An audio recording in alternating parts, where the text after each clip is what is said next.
Hey you guys, so earlier I was talking to God, like just about his love, right? And about how beautiful his love is and how, it's like it's easy to love God. And it's because he's perfect. He's perfection, he's holiness, and he's sweet, and he's beautiful, and he's trustworthy because his heart is pure. And I was thinking about relationships with God and relationships with people. And what's crazy is people have been damaged and hurt so much that they're not giving the best of them to people. And when I was talking to God, he was showing me, like with Adam and Eve, like how in the garden, in the Garden of Eden, how even before they ate the apple, right, the tree of knowledge of good and evil, they were naked and unashamed in the presence of God, meaning in their intimacy with God, and naked and unashamed in the presence and intimacy of one another.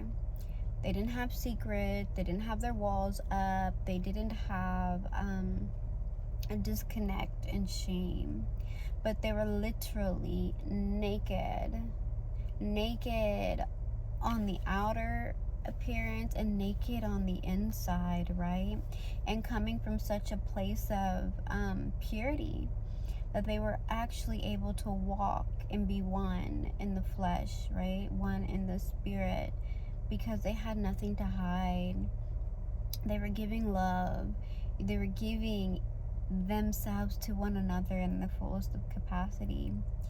And the thing is, it's like, it's still supposed to be like that, but now people are at the point, or some, I'll say, or all, because we're all ultimately hiding some parts of us. Like, the only one who knows all of us is God, if we're being realistic. And it's like now, it's like we're the aftermath of that. Like, once we bitten the apple, and gotten all this information, the good and the bad of the person or the people, the relationships, just whatever connect leads us to people, right?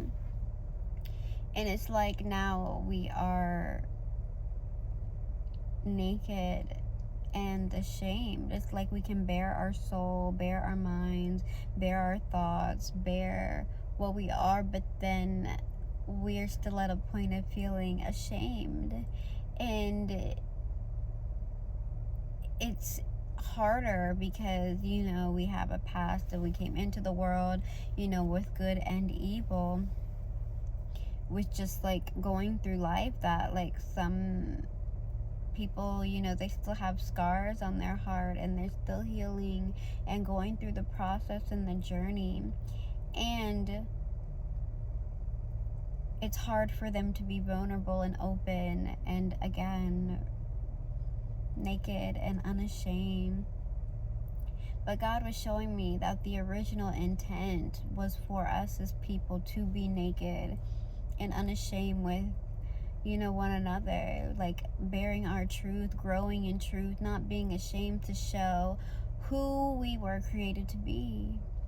But after we've lived life and had warfare, it's like so many of us, we just shrink back, we hide, like, and not just from people, but even from God, because we feel like we're just such this mess. But like, what if I told you that God could undo the mess? What if I told you that he's the potter and we're the clay? Like, what if I told you that there are people out there in this world who will love you naked and unashamed, and naked in your true thoughts, naked in your heart, naked in your words? And what I'm saying by that is, like, you being you and valued and validated because you're everything God created you to be.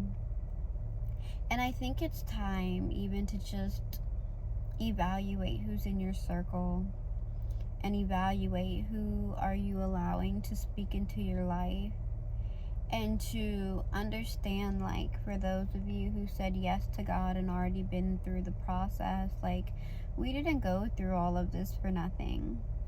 We didn't lay our lives down. We didn't give up everything for nothing. We weren't crucified, in our flesh for nothing. Like, we didn't go through all of this for nothing. And sometimes I think of, like, even Moses, like, people don't understand that it really does cost to choose God. Like, it really does cost. And then to think, like, when you're, like, with people and God's using you to lead them out of whatever it is, to lead them into freedom, to help unlock things in their mind from the old way of thinking, and just, delivering in whatever capacity that is. Like, Moses was leading a lot of people out.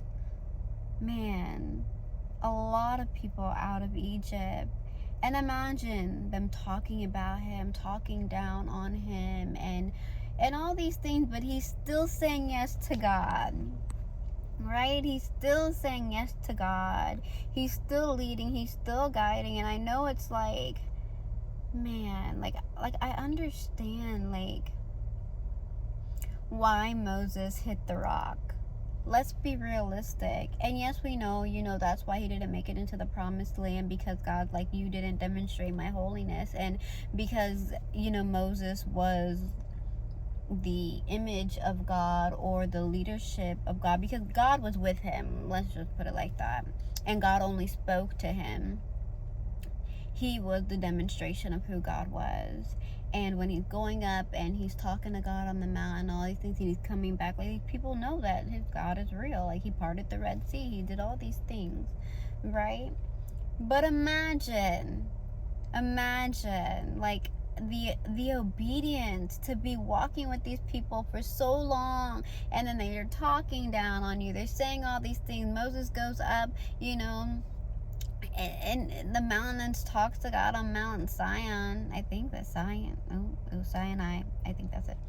And these people are, like, over Moses. Like, they want a new leader. They want to build a new idol or something else to worship, because he's up with God, right? Getting the commandments. And these people turned their backs on him. And it's like, how many of us have lived that life, like, where we're doing the will of God and we're trying to help people, and we do these things, and then they betray us or something, and then we want to give up. But I think, though, the lesson to learn in all of this is, through Moses' story, is that we do it for God, not for people, because people will let us down. And it's not like, oh, I'm speaking this into existence. I mean, we're mere human. We're human. We are flawed, and that's why we need God, right?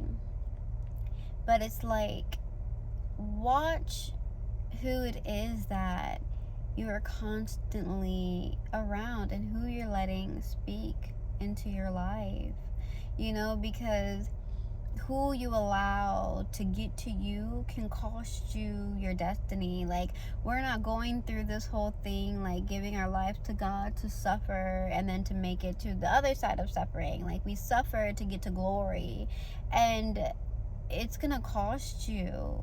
Letting people get to you will cost you. Listening to these negative opinions and thoughts will cost you. Like, if there is something, that we can take from Moses, though, is he didn't go back and argue with these people.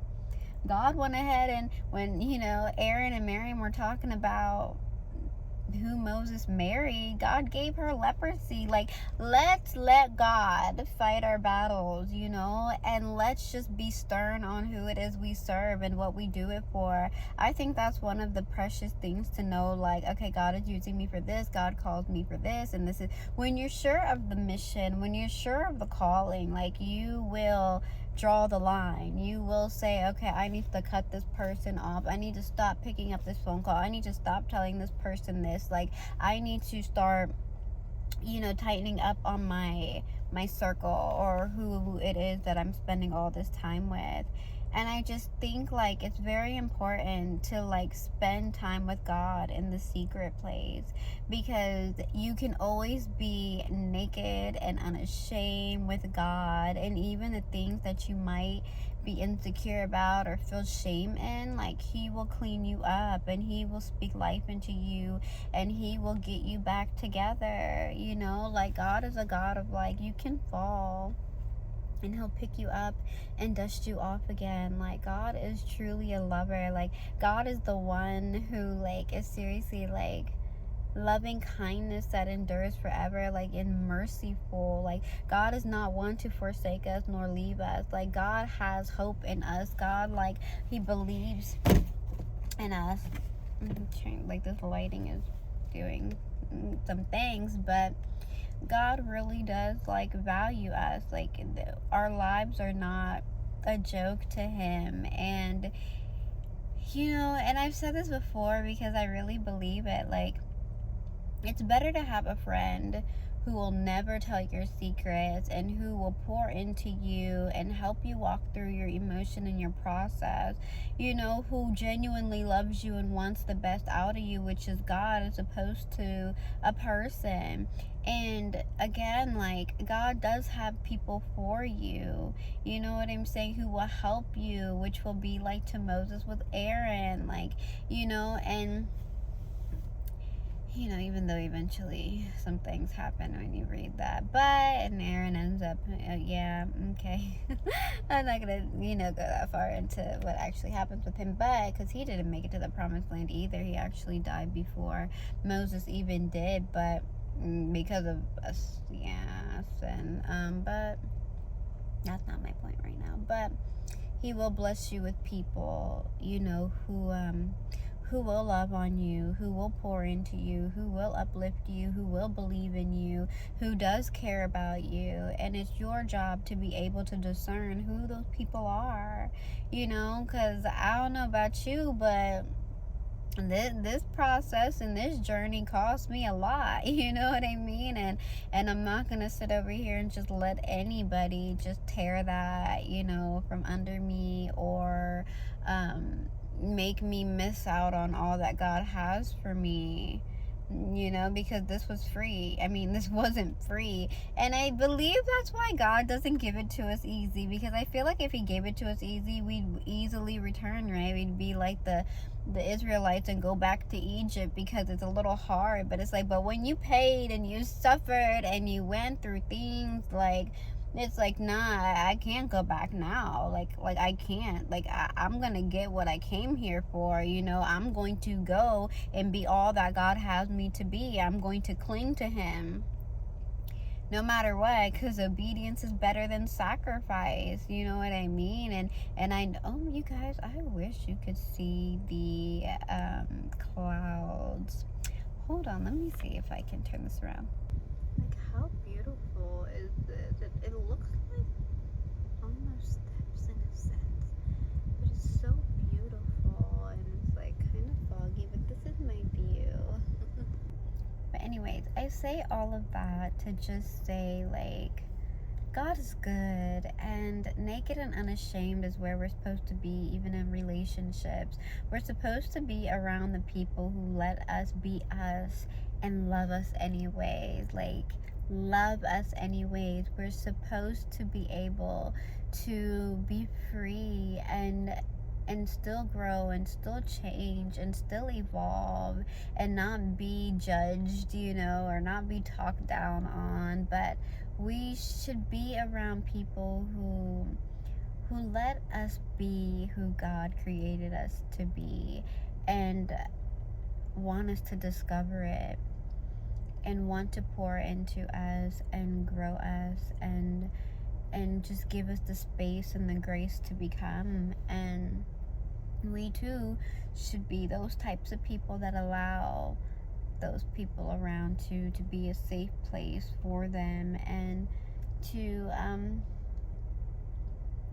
let them know, like, God loves them. I think to be able to be in the safety of somebody's heart is the most beautiful place to be, right? Because I know with my relationship with God, like, that's the safest place I ever feel, that's the safest place. Like, that's why it's like with God it's completely different, because it's like he loves me from a pure place. And I think we should all strive to just be better people.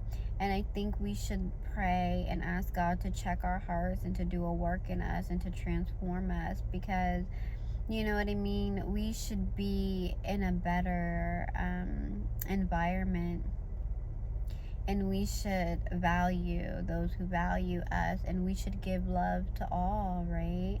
But we should be very, very protective of our heart, right? Because if we're around the wrong people and we stay around them, like, it can cost us everything, all the work we did for nothing, right?